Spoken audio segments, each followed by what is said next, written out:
बेंगलुरु शहरी क्षेत्र में, जहां शहर की रोशनी प्राचीन बरगद के पेड़ों से टकराती थी, एक डरावना और खंडहरनुमा हवेली खड़ी थी। इसे क्रॉस रोड हाउस के नाम से जाना जाता था, जो एक पुराने जंगली कब्रिस्तान के पास स्थित थी। यह घर दशकों से वीरान था और इसे श्रापित माना जाता था। इसकी दीवारों में बीते समय की चीखें गूंजती थीं।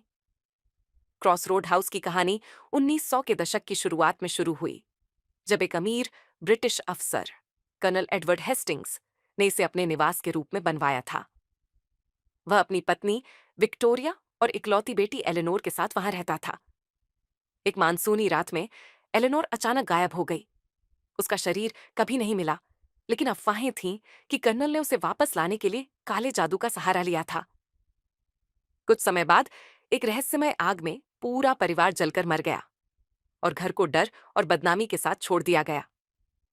स्थानीय लोग कहते थे कि घर जिंदा है, उसमें एक शैतानी शक्ति है जो आने जाने वाले हर किसी पर नजर रखती है। जिसने भी अंदर जाने की कोशिश की, उसे अजीब घटनाओं का सामना करना पड़ा। चीजें अपने आप हिलने लगतीं, हवा में किसी की आवाजें सुनाई देतीं और जलती लकड़ी और गुलाब की मिली-जुली गंध महसूस होती, जो एलेनोर का पसंदीदा फूल था। एक दिन कुछ शहरी खोजकर्ताओं का एक समूह, जिसमें एक संशयवादी पत्रकार आरव, उनकी फोटोग्राफर दोस्त मीरा, एक पैरानॉर्मल उत्साही कार्तिक और इतिहास की छात्रा श्रुति शामिल थीं, इस रहस्य को उजागर करने पहुंचे। उन्हें लगा कि यह सब अंधविश्वास और कहानियां हैं। शाम ढलते ही वे घर पहुंचे। वहां की हवा भारी और कब्रिस्तान की छाया किसी बुरे संकेत जैसी लग रही थी। जब उन्होंने जंग लगे लोहे के गेट को धक्का दिया, तो यह एक डरावनी आवाज के साथ खुला।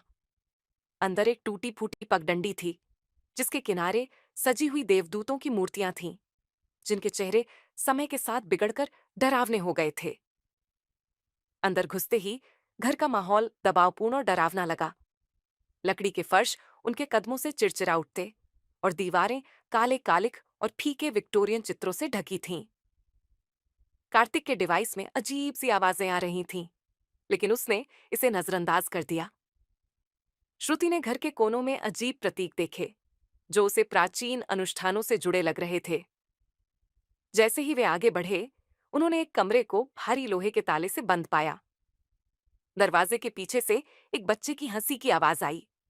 कार्तिक, जो भूतों को साबित करने के लिए उत्सुक था, ताले को तोड़कर अंदर चला गया। अंदर उन्होंने एक बच्चे का कमरा देखा, जो समय से अछूता था। एक गुड़िया बिस्तर पर रखी थी, जिसकी कांच जैसी आंखें उनके टॉर्च की रोशनी में चमक रही थीं। अचानक दरवाजा जोर से बंद हो गया। कमरे का तापमान गिर गया और गुलाबों की खुशबू हवा में फैल गई। गुड़िया का सिर धीरे धीरे आरव की तरफ मुड़ा और एक बच्चे की आवाज ने फुसफुसाया, तुमने मुझे क्यों ले लिया? डर और घबराहट में उन्होंने बाहर निकलने की कोशिश की, लेकिन घर ने मानो उन्हें पकड़ लिया था। गलियारे किसी भूल भुलैया में बदल गए। मीरा ने चीखते हुए एक परछाई को अपनी तरफ आते देखा, जिसका जला हुआ चेहरा इंसान जैसा दिखता था। कार्तिक ने डरते हुए कहा, ये एलेनोर है, वो यहीं फंसी हुई है। भागते भागते वे तहखाने में पहुंचे, जहां उन्हें एक वेदी मिली। उसके चारों ओर सड़ी गली मोमबत्तियां थीं।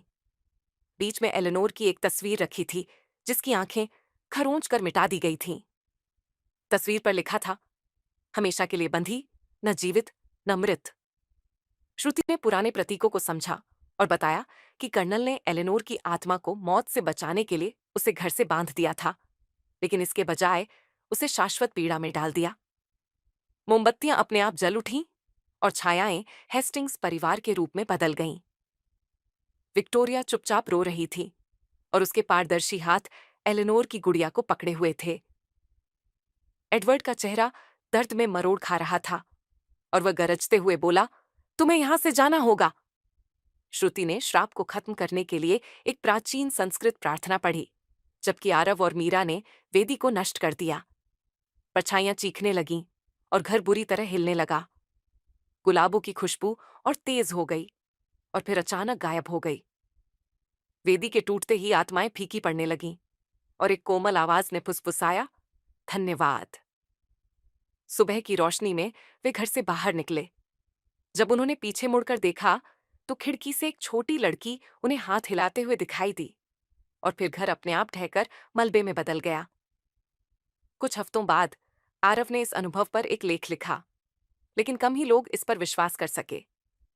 हालांकि कब्रिस्तान अब अधिक शांत महसूस होता था और स्थानीय लोगों का कहना था कि अब क्रॉस रोड के पास की हवा भारी नहीं लगती। घर भले ही चला गया हो, लेकिन उसकी कहानी हमेशा एक चेतावनी के रूप में बेंगलुरु में गूंजती रहेगी।